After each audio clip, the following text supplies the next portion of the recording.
Hello and welcome to another episode of Japanese Guitar Pickup Shootout. Today we're going to do something a little bit different than we've done so far, and we're going to look at bass guitars. Over here on the far left we have a 1965 or thereabouts Kimberly labeled Teisco made guitar. This one has it's kind of a gold foil pickup. Which we'll take a closer look at in a moment. This middle one, which obviously I need to do some work to before we get to the next stage of its demonstration, but I decided to include it here anyway because these guitars actually have found new owners and are going to be shipped out today. So instead of missing the opportunity, I figured I would go ahead and shoot this video. That way we could have them all together. But this middle one is about a 1968, possibly early 1969, Teisco Del Rey labeled guitar. The faux tooled, I call this like a faux tooled leather because it's kind of meant to look like tooled leather. And that's something that a lot of country artists at the time were doing on their acoustic guitars and things. They had this kind of tooled look, and I'm not sure why they thought it was a great idea to do on their guitars, but they did. And if you see one of these like this that has this black kind of faux tooled leather look to the pick guard, those are about 1968 or 1969. That was after the Kawai and Teisco merger. But that's what we're looking at here, and the pickup that's in this one, and again we'll get a little closer look at all these pickups in just a moment, but it's as you can see, it's a chrome pickup. There are no adjustable pole pieces, and it has 4 slits, 2 on the bottom and 2 on the top. This last guitar over here to the right is a Hoshino made 1963 La Playa bass. Kind of a funky name for a guitar, guitar manufacturer. It's actually not the manufacturer. It's just a label, La Playa. But, but yeah, a little bit funny. I think it was actually it was a company that distributed either in the American Southwest or actually Mexico. I can't remember which. But when I did the research for that, it was one of the two. The La Playa name. I think they did a lot of percussion as well, like Latin percussion, and that's why it's Spanish or Latin sounding. But nonetheless, it is a Hoshino-made instrument from 1963. That's very early. Ibanez. That's the same company actually that made Ibanez, and we'll get a little closer look at the pickups on it as well. But they have like a blue sparkle sort of material in these pickups. Definitely different than any of the rest of the Japanese manufacturers, because the sparkle material that they used was the same material they used to wrap Tama drums. Hoshino also made Tama drums, and still do own the Tama name and the Ibanez. Hoshino's still going with Ibanez and Tama. But yeah, those are the 3 basses that we have to look at. We're going to take a look at these through, it's not a bass amp, but you're not going to be loud anyway, so it's not going to hurt anything. We're going to look at them through a super reverb fender. We're going to set everything pretty much straight up and just kind of compare and contrast volume levels and tone and see what they kind of sound like. You can see also another difference between these basses is the scale length. Roughly, I have these arranged in order of scale length, this being the shortest scale. The scale length over here is a 24.5-inch scale, so that's about like a Les Paul, but with bass strings. So that gives you any kind of indication. I haven't measured the scale length of these others, but they are definitely longer. You can see where the nut ends, and this one's a little bit higher, and this one's higher still. So that gives you an idea of that. Now let's move along to the demonstration portion. Actually, before we demo the guitars, it might be instructive to take a little bit of a closer look at the pickups themselves. Again, this one is a gold foil style, and it has basically 2 kind of fingers that come down here, and they're a little bit bent. And then you have adjustable pole pieces up here, 4 adjustable pole pieces, and it has a chrome casing. This second one we're going to look at is chrome, And again, it has non-adjustable pole pieces, and it has the 4 slits, 2 on the bottom and 2 on the top. Now, my experience with these later, these pickups from these later Teisco guitars, say post 1967, is that these pickups tend to be a lot hotter. You'll recall on some of our earlier videos when we did these shootouts, the pickups from the later Teisco made guitars were a heck of a lot hotter. So I'm kind of looking for this one to maybe be a little hotter as well. These pickups, again, we have to kind of get close to see it, but you'll see there's kind of a blue sparkle material down here on the bottom. You don't see this pickup very much. It must be pretty rare. I've seen them with red sparkles before, I think, but not with this blue. And they're encased, again, all in chrome, and this one does have adjustable pole pieces, and it's a surface mount, so there's not much adjusting it really up and down except by the pole pieces. So if you get one of these, you have to set it up based on a neck shim or something like that. You can't really move the pickups up and down without shimming those.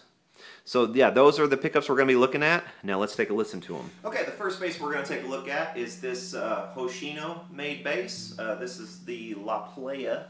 I don't know if you can see it there or not, but that's the La Playa logo. I just love that name, La Playa. Sounds like you're going to walk into a club and pick up some hotties or something. But anyway, here's this one. The pickups are not very microphonic, I have to say. I'm very impressed by the lack of microphonics on these pickups. They're, I mean, I can tap on them real hard and get something out, but it's not anything like a lot of other Japanese pickups tend to be, which is really microphonic. We're going to start with the neck pickup and the tone all the way down, and we'll bring the tone up and kind of go from there. I'm not much of a bass player, so if you do chime in with comments, say a lot of nice things about my bass playing, because it'll boost my ego.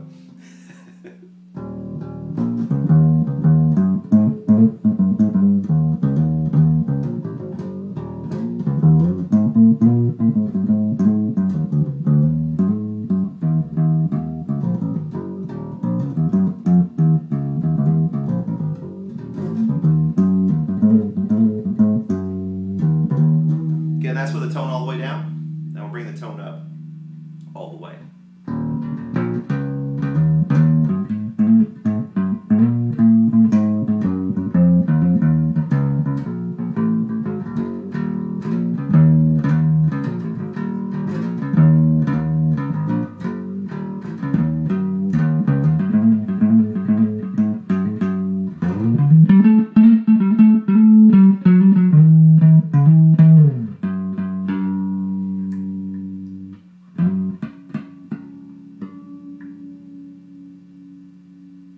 Once again, I failed to tune before the video starts.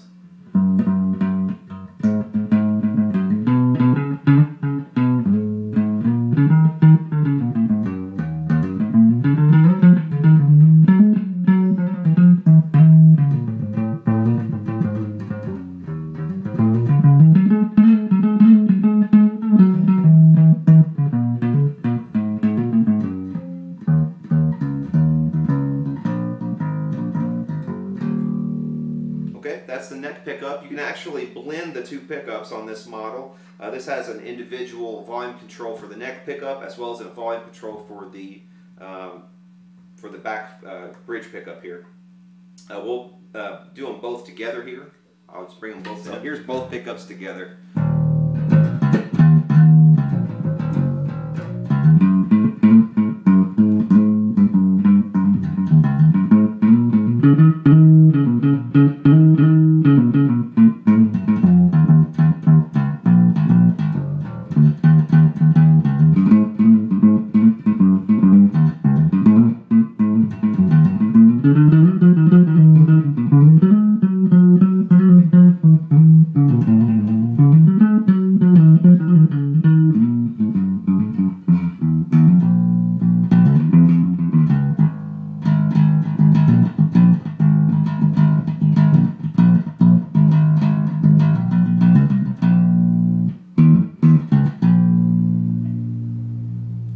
to turn down this pickup, and we'll have all bridge pickup.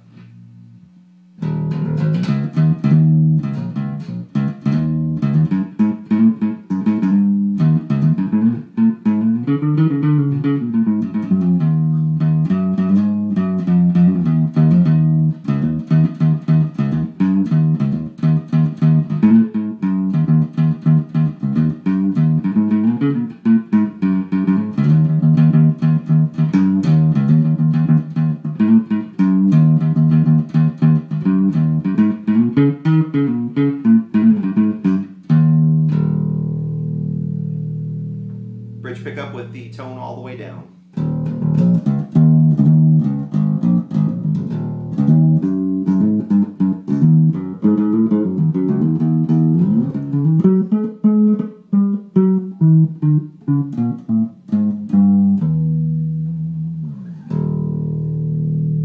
So yeah, that is a 1963 Hoshino made La Playa Model 1902.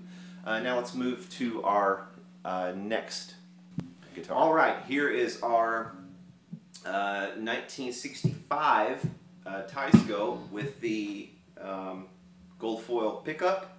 Now this one, I can already tell I've only hit one note without the camera on, and I can already tell.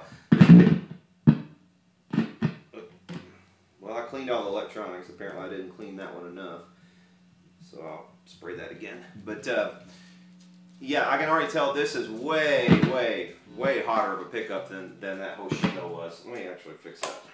It's gonna get on my nerves. This jack was kind of giving, it's the original jack, it was kind of giving me a little bit of headaches. I actually reflowed the solder and tried to clean it. I think it just needs to be plugged and unplugged a few times. I sprayed it thoroughly and got the brush in there and everything. It was just, I think it was just real dirty. So forgive me if that happens again, but yeah, I can tell already. I mean, that's a lot more output than that Hoshino. The Hoshino was real low output by comparison. And I'm actually a bit afraid I might blow the speakers in this super reverb because they're really not made to handle a bass guitar. So what I'm going to do is turn this down to about 5. So we can at least listen to it without all the blubbering.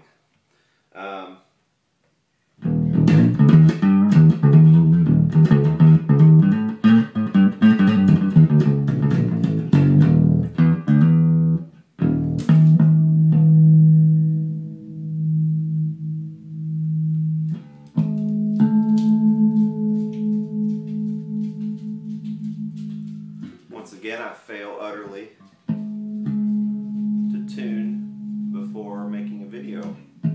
So while you sit there, waiting for me to get approximately in tune.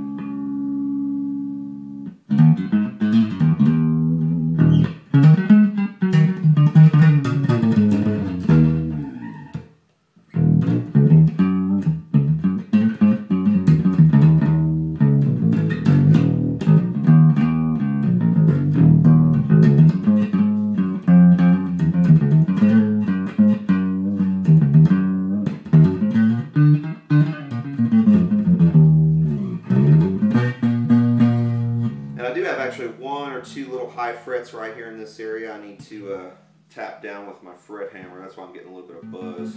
But I'm going to either tap those down and maybe raise the action just a hair. Because this is extremely low action anyway. I probably have it set too low and it's acclimated overnight. I actually set this up just yesterday. So, and also this is a very short scale bass once again. So the strings are extremely slinky and slack on the neck. So any excess knocking around on the strings, and they're almost always going to buzz. So that's just kind of the reality of having a short scale bass.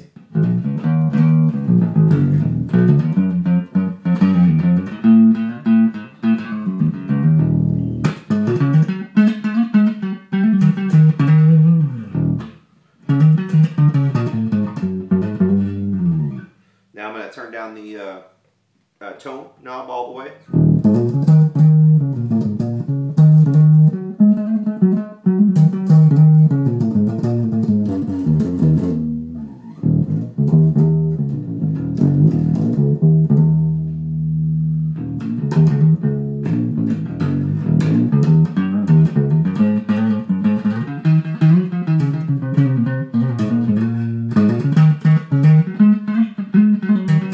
Actually, I'm getting buzz all over the neck now. I think, again, you know, I set this up just last night, and sometimes if a guitar has been adjusted and then it sets overnight, sometimes you don't get the full experience of what it's going to end up like until you let it set for a minute and kind of acclimate and let everything move. Because I think I actually adjusted the neck, so after doing, and that's another good tip just in general, after doing neck adjustments of any kind, you should probably wait about 24 to 48 hours and then check your guitar again to make sure it hasn't continued to move a little bit on you, because that can happen. I think what I need to do now is just take this bridge cover off and raise the action just ever so slightly on all the strings across the board, because they're really low to the neck right now, and I think that's a result of just having been acclimated in the house. And also we had rain last night, so I think that influx of moisture has maybe changed it slightly too. So.